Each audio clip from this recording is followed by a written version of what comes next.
95% of people go to work their entire life and work a 40-hour week and end up dead broke. Dead broke financially, dead broke emotionally, dead broke spiritually. 95% never live their life. Most people are scared to change who they are. In fact, even before that, they're a little bit scared to meet themselves. They've never spent any time getting to know themselves. But when you begin to do that, and you go on that understanding of who you are, your life changes. Most people will live their entire life scared. What are other people going to think? What if I fail? What if I'm not good enough? What if I don't deserve it? It's all a lie. No matter what you believe, if you believe in heaven and hell or whatever you believe, but if you believe there's a devil or an adversary, what can he do to get you in your life to be one of those 95s who never do anything? He just gets you discouraged. He just gets you to play scared. I don't have to make you dumb, because you're probably not. I don't have to make you lazy, because you're probably not. I just got to make you scared. I just got to discourage you. Most people go through their whole lives living in some type of fear of a boogeyman who doesn't exist. And they get to the end of their life and they have regret because they never got to know who they truly were, their true power. You don't want to get to this end of this life and go, I blew it. I didn't max out. I didn't make anything happen. You were born to do something great with your life.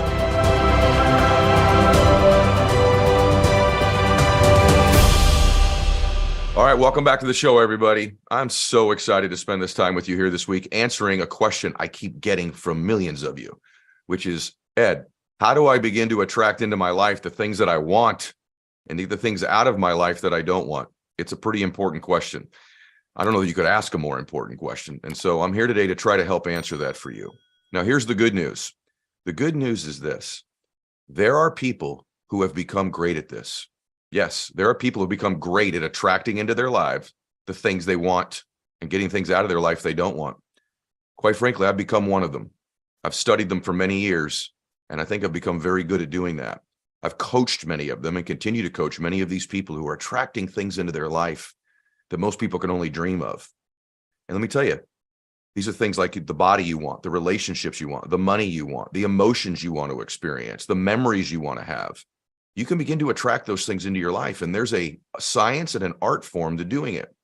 Now, first, let me give you the good news. The good news is that there's a truth about you that I want you to hear. You ready? Yes, you. You were born to do something great with your life. Let me say that to you again so you hear it for all the people in the back. You were born to do something great with your life. And maybe it's been a long time since someone's reminded you of this. Maybe no one's ever told you. So I'm here to let you know that. Now, here's the thing that's interesting about doing something great with your life. You probably won't know when you're doing it because we think about only the big things in our life. You know, did I have this big award, this big promotion, this big circumstance happen? But oftentimes, the things in life that are very small end up being very big. For example, the man who helped my father get sober. That night where he helped my dad in the situation of my dad was going to lose his life or lose his family. That man didn't know that small, kind gesture of helping my father. He didn't even know if my dad would stay sober. He didn't know he was doing something great. He didn't think he would. Heck, this guy was an alcoholic and a drug addict himself at one time. So he certainly didn't think he was doing something great. But little did he know that that man would become sober and help thousands of other people get sober in the next 35 years. Little did he know that that man's son was me, and that I've had the blessing of making hundreds of millions of dollars and inspiring millions of people on every continent in the world. Little did he know that little thing that didn't seem like he was doing something great was changing millions of lives in that moment. So you won't know when you're doing it, but you were born to do it.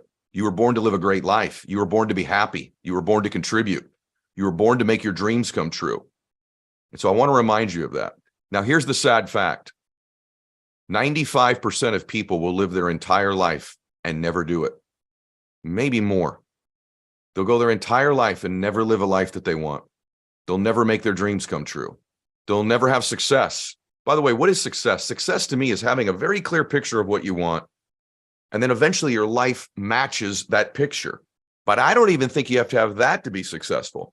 I think success by definition is have a very clear picture of what you want and be in the process of making progress towards making that a reality. Obviously, the ultimate success is achieving the life you dream of. But progress towards a worthy goal, a worthy vision in your life is the pathway to success. So why don't most people make it? Why don't most people? They go their whole life, they never really live. They react because they live in the physical world. They don't control their thoughts. I want you to remember this. Thoughts are the currency with which you purchase your dreams. Thoughts are the currency with which you purchase your dreams and your vision. If you can begin to change the way you think, literally, you can begin to change your life. But most people only operate in the physical world. They're not cognizant. They're not aware of even who they are.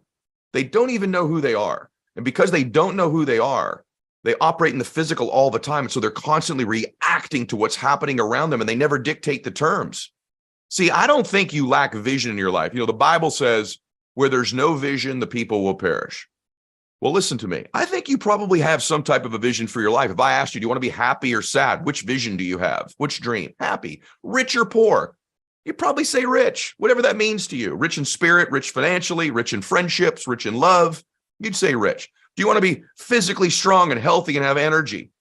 Or be out of shape and lack energy and have poor health? You'd have a vision for the health, right? Loving relationships or no relationships. Great memories or no memories. You have a vision. Your issue is depth perception. You think it's further away than it is. And because you think it's there, you've created patterns and beliefs and behaviors in your life that perpetually keep it that far away. And then eventually you just kind of forget you belong there anyway. But remember this, your dreams, the visions of your life, is God's way of giving you a preview as to what's possible. He doesn't play jokes on you. It's not some joke or some hallucination. It's what's possible. And it may not showing up the way you like it. It may not end up being what you like. Heck, you could be married to somebody right now that you love very much, but they weren't the picture you had when you envisioned your dream man or woman, right? But they make you feel the way you dreamed. So oftentimes our dreams will show up in different packages than we imagine, but they'll give us what we really want, which is the emotion we want to experience. And so how do we begin to change our lives? What are the keys to doing it? So I'm going to give you a few of them today. One is believing that. Why? Because you will never rise above what you believe you deserve in your life. You may do it temporarily, but that's why you'll see certain people get in really good shape and then they get out of shape. They make a bunch of money and then they lose it. They get in a loving relationship and then it ends. You will never long-term in your life exceed what you believe you deserve to have, what you believe you're worth. And so these thoughts matter. Most people go through their whole life never really knowing who they are. And because they don't know who they are, they can't change their world. Internal change is the key to changing the external things in your life. So, who are you really? Let's think about this for a minute. I say to you, I don't think you know who you are. And you go, no, I'm Joe Jones. No, you're not. That's two names your parents gave you, but that's not who you are.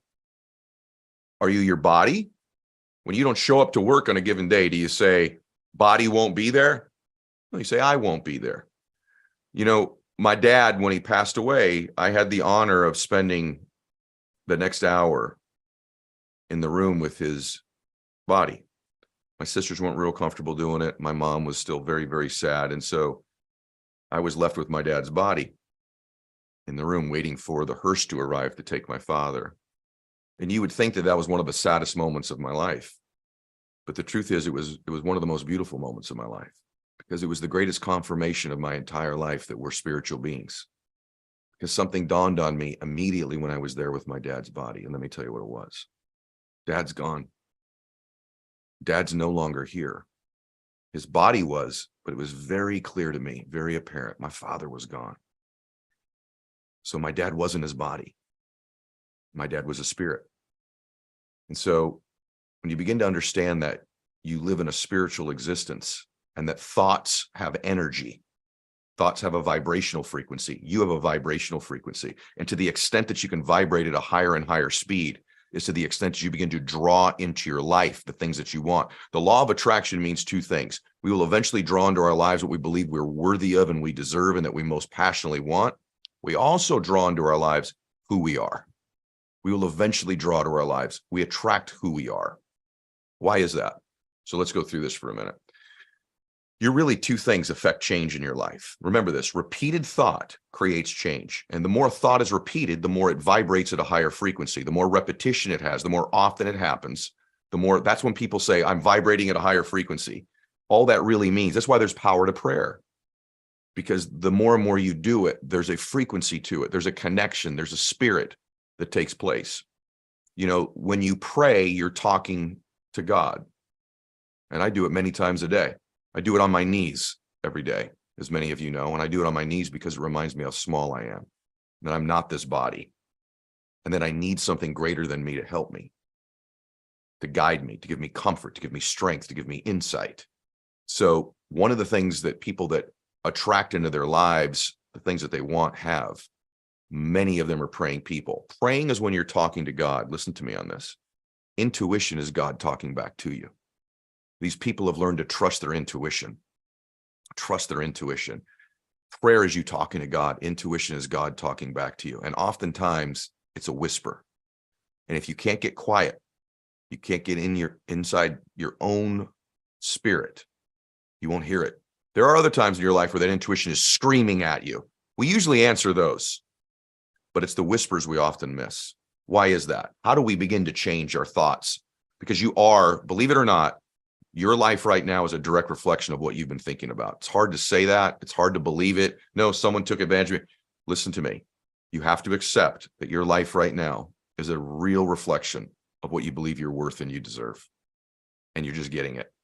It's hard to accept because there's been people hurt you or take from you. But believe me when I tell you, these same people will keep showing up in different bodies in your life. You ever have that friend? She keeps dating that same guy, or he keeps dating that same girl. They look different. They're a different name, a different body, but it's the same damn person doing the same damn things. That's the rest of your life's that way as well. The kinds of people that come around, the money that comes around, the emotions that come around, they may show up in different packages, but it's the same thing until you change the thoughts. Why is that? Two things make our lives what they are. Number one is conditioning. You've been being conditioned since the minute you were born. You've been conditioned since you were an infant.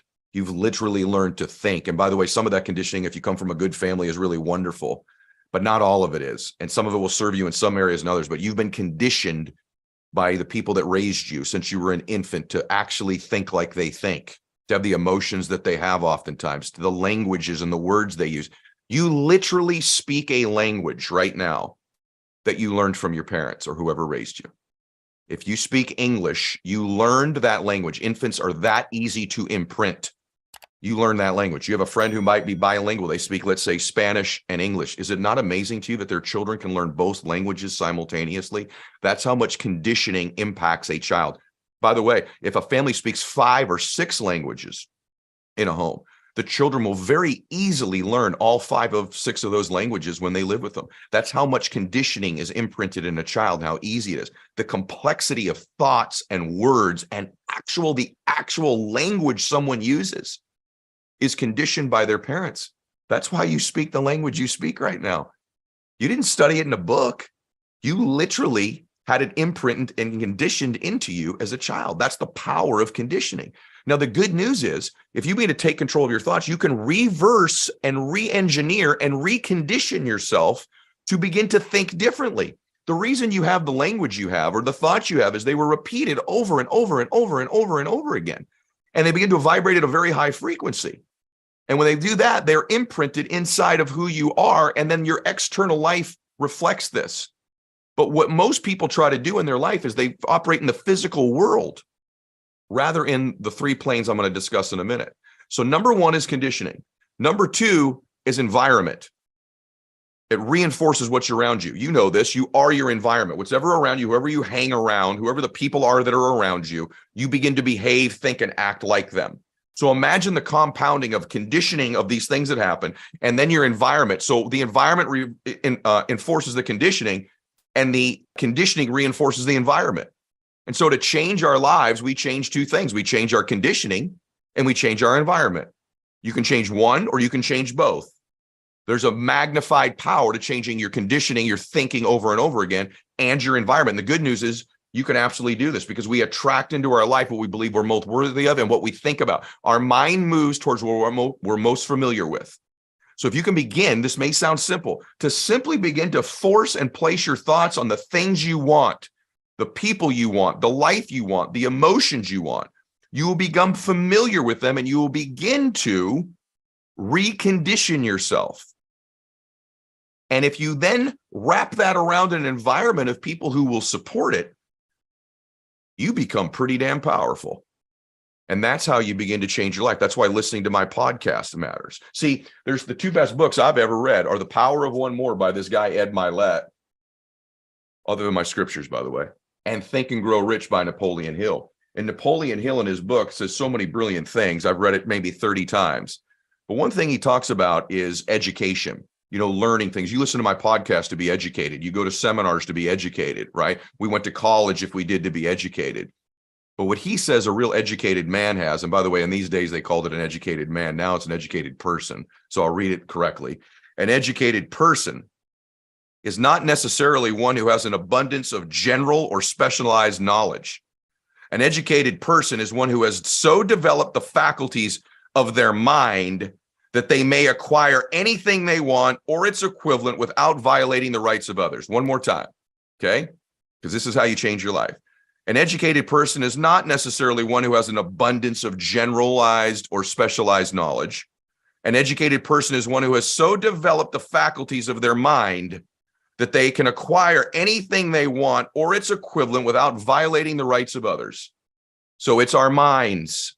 Trust me, I'm one of these people. I've been blessed to come from an average, ordinary background. Some might even say dysfunctional, and produce an abundance of wealth, an abundance of great relationships, an abundance of beautiful emotions and memories, an abundance of contribution in changing the world. And I'm not special. I'm not a particularly educated person. I've got a communications degree and I was an average student, but I have the type of education he's describing. I understand me. And when we begin to understand ourselves, then we can change. And that starts with an evaluation of your thinking. I know this is good, isn't it? So who are you? We have already established you're not your body. You're not your name. You're not those things. So who are you? I believe you're a spiritual creature. So I think there's three elements to you. Three that comprise the physical and spiritual you. So you have three things. You have your physical body. It's attached to you right now. It won't be forever, but it's attached to you for right now. You have your intellect and your ability to think. And then you're a spiritual creature. Those are the three elements. So although my name is Ed Mylett, that's not who I am. Although I might have a certain size bicep or waist, that's not who I am. Who I am is all three of those things. And who I am permanently is I'm a spiritual creature. So having said all of that, how do we begin to change it? We have to begin to change it by repeatedly thinking about the things that we want in our life, repeatedly thinking about our dreams, beginning to believe that we were born to do something great, and living life, listen to me, with the expectation that great things are going to come. You have to begin to live your life with the expectation that great things are coming your way, that you look for that as opposed to the problem. You look for the blessing as opposed to the curse. You assume great things are going to come into your life. And when you begin to do that, you properly begin to move towards the things that you want.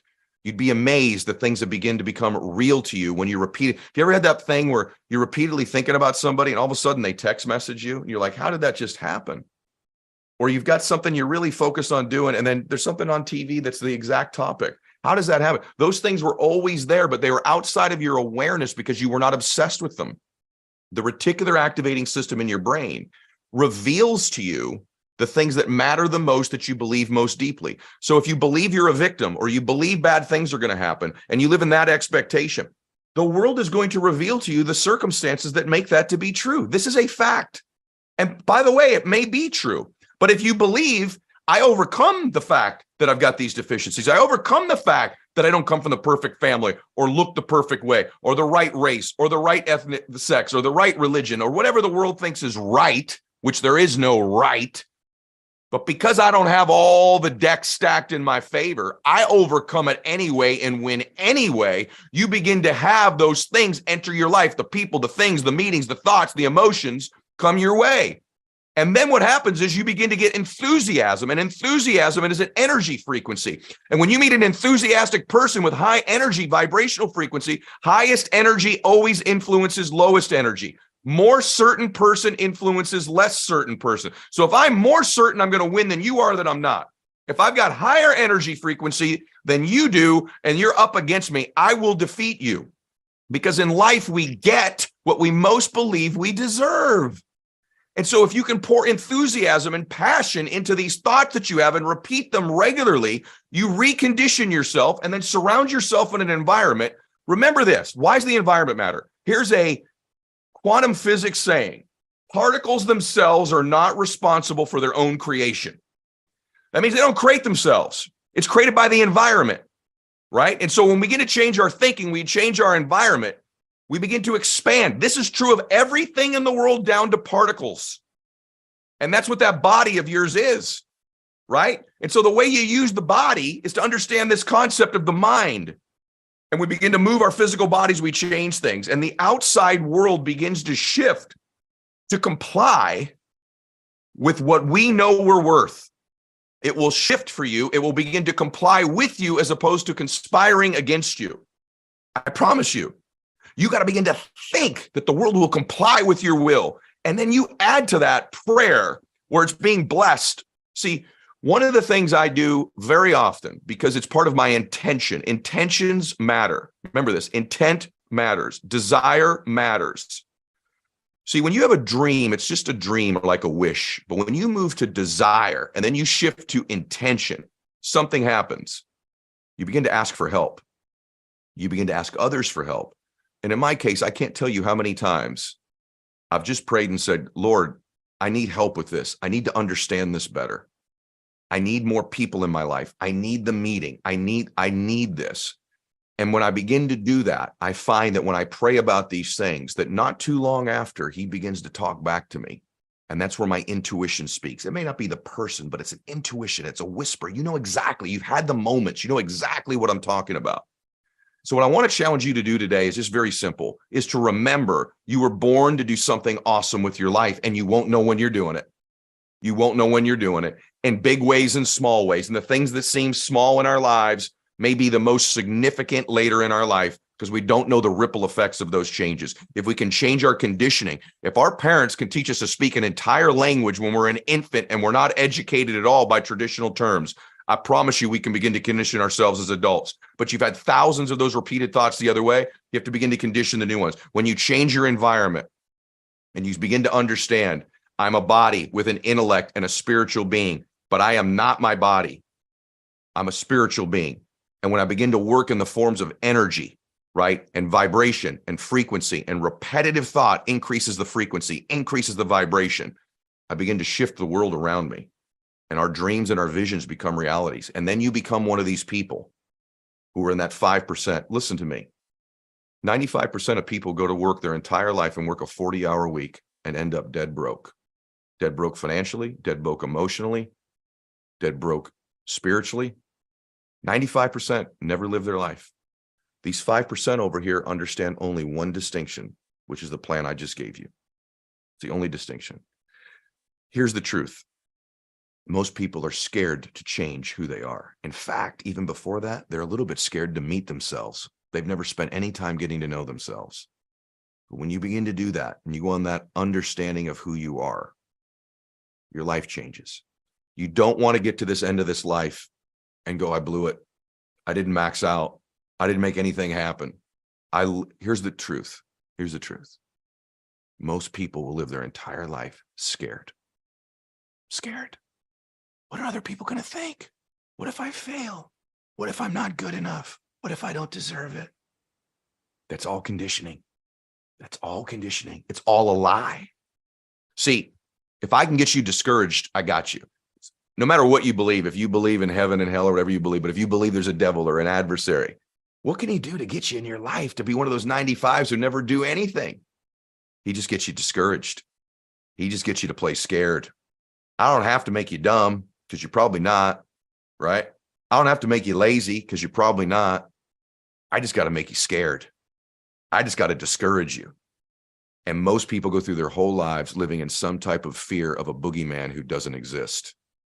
And they get to the end of their life and they have regret because they never got to know who they truly were, their true power. They were born in the image and likeness of God. They were born to do something great. If God is with you, nobody can stand against you. I want you to remember that today. You begin to think those thoughts repeatedly, and you change who you are. that whole particle thing of who you are that makes up who you are begins to change. And you literally become a different being. When you become that different being inside, this outside world complies and you get whatever you want out of it. So let's get clear. By the way, be really clear on what you want, because you're probably going to get it. Be specific too. I want to lose weight. How much weight you want to lose? I want to be wealthy. How much money do you want to have? Right? I want to be happy. What are the emotions you want? Bliss, ecstasy, passion. What are they? Get clear about them, because the world's going to begin to comply and bend. You will bend the universe to comply with you, because you're going to listen to that intuition, which is when God's talking back to you. Woo! It was good today, wasn't it? All right. Make sure you share this episode with anybody that you love, that you care about. If you want a little bit more, you can go to my buddy Brendan's got this great website, growthday.com/Ed. There's more content in there. And then come back here every single week and share the podcast. It's the number one growing podcast in the world. That's actual fact. Number one in the world. And it's because you all share the show every week, because it changes lives. All right, everybody, change your life. You were born to do something great. God bless you.